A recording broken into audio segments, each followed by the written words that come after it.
Market లో invest చేసి మీ డబ్బులు డబుల్ చేసుకోవాలనుకుంటున్నారా? సుందరరామిరెడ్డి గారి లైవ్ సెమినార్ కి అటెండ్ అవ్వండి.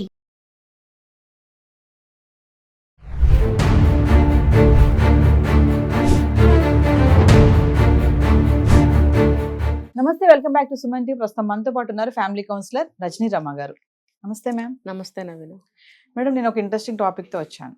ఇప్పుడు ఎలా అంటే రిలేషన్షిప్లో పెళ్ళైన జంటలు ఎవరైనా ఉంటారో, కొత్తగా పెళ్ళైన వాళ్ళే కానీ ఒక 4-5 సంవత్సరాలు అయినా కానీ ఏదైనా చిన్న గొడవలు వచ్చాయి, చిన్న గొడవ, పెద్దది కూడా కాదు, మళ్ళీ ఇంకా పిల్లలు కూడా పుట్టక ముందే ఏదైనా గొడవలు వస్తే మా అమ్మ దగ్గరకో, మా నాన్న దగ్గర, మా మామయ్య దగ్గరకో, అత్తగారు మామగారి దగ్గరకో వెళ్ళాలని అనుకుంటారు. సలహా కొంతమంది వెళ్తారు, అందరూ వెళ్ళరు.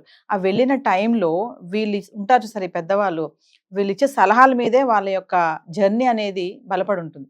సో వాళ్ళు ఎలాంటి సలహాలు ఇస్తున్నారు అంటే, ఈ మధ్య కాలంలో చూసుకుంటే నీకేంట్రా, నువ్వు అందంగానే ఉన్నావు కదా, అది లేకపోతే నీకు అవ్వదా అనే సలహాలు, నీకేంటమ్మా నువ్వు బాగా చదువుకున్నావు కదా, మంచిగా సంపాదిస్తున్నావు కదా, నువ్వు చూసుకో, అతనితో ఉండాల్సిన అవసరం ఏంది, డబ్బు ఉంటే చాలు, తోడు ఉండాలా, ఇలాంటి మాటలు కొన్ని మనం వింటున్నాము. సో ఎంతవరకు ఇది కరెక్ట్ అంటారు? ఈ మూడు ముళ్ళ బంధానికి ఈ మూడో గండం లాగా వీళ్ళు తయారవుతున్నారు అంటే దీన్ని ఎలా చూడొచ్చు? అంటే పెద్దవాళ్లే కాదు, ఫ్రెండ్స్ లో కూడా ఉంటారు ఇలాంటి వాళ్ళు. కొన్ని కొన్ని ఎక్కడన్నా విన్న మాటలు కూడా వీళ్ళ మీద ఎఫెక్ట్ పడుతూ ఉంటాయి. సాధారణంగా ఇలాంటి మాటలు మాట్లాడకూడదు. ఎందుకంటే వాళ్ళని వాళ్ళు ఏ తప్పు అభిప్రాయంలో ఉంటారో ఆ తప్పు అభిప్రాయం కొంచెం బలపడుతుంది. కాబట్టి వాళ్ళు అలా చెప్పకూడదు. ముందు వాళ్ళకి సరి చేయడానికి ట్రై చేయాలి, సరి చేయాలి, కొన్ని స్టేజెస్ వరకు సరి చేస్తూ ఉండాలి. నీ సమస్యను నువ్వే పరిష్కరించుకో అని రెండోది చెప్పాలి. నెంబర్ 1 ఏం చెప్పాలంటే, నువ్వు సరి చేసుకోవాలి, నువ్వు అడ్జస్ట్ అవ్వాలి. అమ్మాయికైనా అబ్బాయికైనా సరే, ఒక అమ్మాయికైనా నేను చెప్పట్లేదు, ఎవరికైనా సరే ముందు మీరు అడ్జస్ట్ అవ్వాల్సిందే. రెండోది మాకు చెప్పకండి. ఈ రెండు కనుక వాళ్ళు పాటించినట్టయితే దాదాపు 50% అక్కడ కంట్రోల్ అవుతుంది. ఏ సమస్య వచ్చినా మా దగ్గరికి రాకండి, మాకు చెప్పకండి, ముందు మీరు అడ్జస్ట్ అవ్వాల్సిందే, మీరే సాల్వ్ చేసుకోవాలి. ఫస్ట్ ఏంటంటే అదే చెప్పాలి, మీ సమస్య మీరే సాల్వ్ చేసుకోవాలి, మీరు అడ్జస్ట్ అవ్వాల్సిందే, ఈ రెండు చెప్పాలి. తర్వాత మా దగ్గరకు తీసుకురావద్దు, మన ఎత్తి మీద పెట్టద్దు, ఇవన్నీ చెప్పాలి. అంతేగాని చాలామంది ఏం చేస్తారంటే, నువ్వు ఇంత కష్టపడి మేము పెంచాము, పెద్ద చేసాము, ఇంత కష్టపడి చదువుకున్నావు, నువ్వు సంపాదిస్తున్నావు, తల ఉంచుకుని బతికే రోజులు పోయినాయి, మేము మీ నాన్నలతోటి మా మామగారులతోటి పడి ఉన్నాము, మీరెందుకు పడాలి, అవసరం లేదు, మీరు దర్జాగా ధైర్యంగా ఉండండి, ఏ తేడా వచ్చినా వచ్చేయండి, ఇలాంటివి చెప్పడం వల్ల ఆ బరువు, బాధ్యత, బాధ, కష్టం, నష్టం, మానసిక వేదన, మెంటల్ టార్చర్ అన్నీ కూడా తల్లిదండ్రులకి, వీళ్ళకంటే తల్లిదండ్రులకి ఎక్కువ ఉంటాయి. కావాలంటే గమనించవచ్చు మనం. ఎందుకనంటే, అరే ఏంటి మేము కష్టపడి ఇంత డబ్బు పెట్టి పెళ్లి చేసి పంపిస్తే మళ్ళీ తిరిగి వచ్చి మా ఇంటికే వచ్చిందే, మీరు అలా రాకుండా ఉండాలంటే మీరు అనవలసిన మాటలు అవి. మంచి సలహాలు ఇవ్వాలి, మంచి సలహాలు ఇవ్వాలి. లేకపోతే వచ్చి మళ్ళీ మీ దగ్గర బాల్ గోడకు కొడితే మళ్ళీ తిరిగి మన మొహమ్మకే వస్తుంది. కాబట్టి మీరు ఏ సలహా ఇస్తారో అదే తిరిగి మీ దగ్గరకు వస్తుంది. కాబట్టి మనం ఏం చేస్తామో అదే తిరిగి మనకి రిజల్ట్ చూపిస్తుంది. కాబట్టి మీరు ఎంతసేపటికి మీ ఇంటికి రాకుండా ఉండే పద్ధతిలో సలహా ఇవ్వండి. మీరు మీ ఇంటికి వచ్చేలాగా సలహా ఇస్తున్నారు, ఆనకేమో మళ్ళీ ఇంట్లో కూతురుతో కూడా గొడవలు వస్తూనే ఉంటాయి. మరి ఎందుకు మీరు ఆ సిచ్యువేషన్ తీసుకొస్తున్నారు? మీరు హాయిగా పిల్లలకి అటువంటి సలహాలు ఇవ్వండి. ఎందుకంటే మీరు కూడా, పెద్దవాళ్ళు కూడా జీవితంలో ఎన్నో కష్ట నష్టాలు ఓర్చుంటారు, వాళ్ళకి ఎన్నో ఎదురు దెబ్బలు తగిలుంటాయి, ఎన్నో అనుభవాలు తగిలుంటాయి. అవన్నీ గుర్తుపెట్టుకుని అటువంటి సలహాలు వాళ్ళకి ఇవ్వకూడదు. అవన్నీ మళ్ళీ ఎదుర్కొనేటట్టుగా వాళ్ళకి సలహాలు ఇవ్వకూడదు.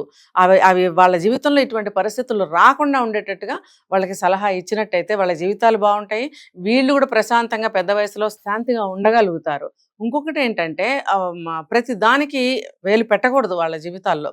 ఇప్పుడు ఒక 25 ఏళ్ళు వచ్చినాయి, 30 ఏళ్ళు వచ్చినాయంటే వాళ్ళు అన్నీ చేసుకోగలిగి, అన్ని వాళ్ళ నిర్ణయాలు వాళ్ళు తీసుకోగలిగి, అన్ని ప్రాబ్లమ్స్ని వాళ్ళు సాల్వ్ చేసుకోగలిగే కెపాసిటీని వాళ్ళు సంపాదించుకోవాలి. సంపాదించుకునేటట్టుగా చిన్నతనం నుంచి వాళ్ళకి ఆ పెంపకం అనేది అలా పెంచగలిగితే కనుక, ప్రతి చిన్నదానికి మనం సమస్య అడగడము, వాళ్ళకి సలహా ఇవ్వడము, అది ఒకవేళ తప్పు అయితే వాళ్ళు ఫెయిల్ అవ్వడము, ఏడుస్తూ ఇంటికి రావడము, వాళ్ళు ఏమి ఆలోచించలేని స్థితి, నిర్ణయించుకోలేని స్థితి వాళ్ళకి రాకూడదు. వాళ్ళు తెచ్చుకుంటున్నారు. ఎందుకు? ఈ పేరెంట్స్ వల్ల.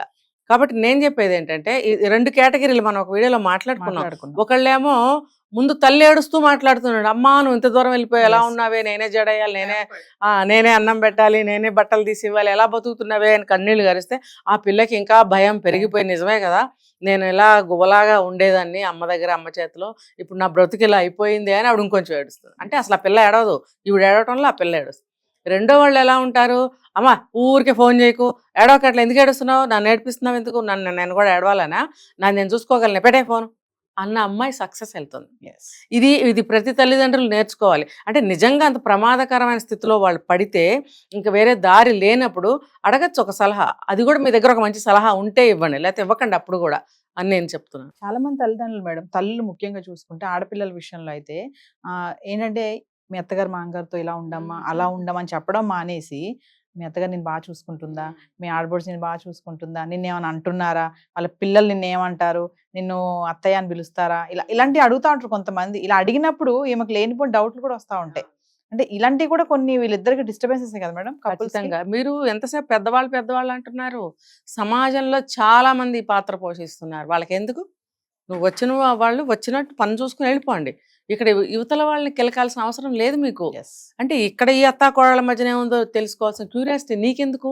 రేపు నీకు ఒక కోళ్ళు వస్తుంది, నీకు ఒక అల్లుడు వస్తాడు, నీకు కుటుంబం ఉంటుంది, అది చూసుకోవాలి. ఎలా మేము రేపొద్దున అది క్రాస్ అవ్వాలని వచ్చి వాళ్ళు కూడా వాళ్ళ వంతు ఒకటి వేసేసి ఇలా వెళ్ళిపోతారనమాట. మీరు అన్నట్టు ఈ అమ్మాయి మనసులో ఇంకొంచెం భయం, ఇంకొంచెం అనుమానాలు ఇలాంటివన్నీ రేకెత్తుతూ ఉంటాయన్నమాట. అలాంటి మాటలు తల్లిదండ్రులే కాదు, చుట్టాలే కాదు, వచ్చిపోయే స్నేహితులే కాదు, ఎవరూ కూడా అనకూడదు ఆ మాట. దానివల్ల ఏంటంటే ఆ బ్రెయిన్లో పనిచేస్తుంది, ఫలానా ఆవిడ వచ్చింది ఇలా అడిగింది అన్ని దాని మీద వర్కౌట్ చేస్తుంది ఆ అమ్మాయి. చేసి లేనిపోని వెతకడం స్టార్ట్ చేస్తుంది అత్తగారి దగ్గర కానీ ఇంట్లో ఉండే సభ్యులు ఎవరి మీదైనా సరే. ఆ ఆలోచనని రేకెత్తించకూడదు. ముఖ్యంగా ఇంట్లో ఉండే తల్లిదండ్రులు, ఇంట్లో ఉండే అన్నాను, వేరే దగ్గర నుంచి అయినా ఫోన్ చేసి అయినా సరే, ఎప్పుడైనా వెళ్ళినప్పుడైనా సరే వాళ్ళు కూడా వీళ్ళ ఆలోచనల్లో పెట్టకూడదు. అలాంటివి పెడితే లేనిపోని వచ్చేస్తాయి. ఏం చెప్పాలి, ఏదైనా ఈ అమ్మాయి సమస్య చెప్తే నువ్వు సర్దుకో అని చెప్పగలగాలి. ఆ చెప్పినప్పుడు మాత్రమే మీరు చెప్పాలి. ఇలా ముందుగానే మీరు అడగడం ఎందుకు? మీ అత్తగారు బాగా చూస్తుందా, మీ ఆడపడుచు బాగా చూసి, ఏదో పోనీ మీకు కొత్తగా పెళ్లి చేసి పంపించారు, మీకు అంత మనసులో వ్యాకులతగా ఉంది అని అంటే ఒకసారి అడిగి ఊరుకోండి. అమ్మ అంతా బాగుందా అని అడగచ్చు.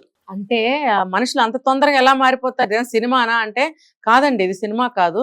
రియల్ లైఫ్లో ఇలా చెప్పే మాటలను ఇంప్లిమెంట్ చేయాలంటే అసలు కుదరదు, చాలా కష్టం కూడా. కానీ మనం కాలమాన పరిస్థితుల ప్రకారం కొన్ని మార్చుకోవాల్సిన అవసరం ఎంతైనా ఉంది, సంస్కరించుకోవాల్సిన అవసరం ఎంతైనా ఉంది. ఇప్పుడు కొన్ని మాటలని అలా కాకుండా ఇలా చెప్పొచ్చు అని అంటాం కదా, అలా అనమాట. అలా అడిగే బదులు ఇలా అలవాటు చేసుకోవాలి కొత్త లాంగ్వేజ్ని. మనం ఎన్నో తెలుగు పదాలు మర్చిపోయాము, ఎన్నో కొత్త పదాలని యాడ్ చేసుకున్నప్పుడు మరి ఇదెందుకు మనం అలవాటు చేసుకోలేము? కాబట్టి మనం మన భాషను సంస్కరించుకొని ఇంకొక విధంగా అడగటానికి ట్రై చేయాలి. కానీ ప్రత్యేకించి పిన్ చేసినట్టుగా అలా అడగటం అనేది కరెక్ట్. అలా అడిగితే వాళ్ళ జీవితాల మీద చాలా ఎఫెక్ట్ పడుతుంది. మనమే కెలికి దారి చూపించిన వాళ్ళం అవుతాం. ఏదేమైనా మేడం, వైఫ్ అండ్ హస్బెండ్ మధ్య గొడవ వచ్చిందంటే ముందు జాగ్రత్త కూర్చొని దాన్ని కొంచెం మాట్లాడుకుని ఇద్దరు కూడా దాన్ని సర్దిద్దుకుంటే అక్కడితో అయిపోతుంది. అంతే. కాదు మూడో వ్యక్తి దగ్గరికి వెళ్ళి మన సలహా అడిగామా, వాళ్ళు ఇచ్చే సలహా వల్ల అవును, చాలా ఇబ్బందులు ఎదుర్కోవాల్సి వస్తుంది. భార్యాభర్తల మధ్య ముందు ఆ సమన్వయం ఉండాలి. ఎందుకంటే ఆ క్షమాగుణం ఉండాలి. ఏంటి చెప్తే ఒప్పుకోవాలా అనే ఇద్దరు అనుకున్నా అంతే అవ్వదు. Thank you.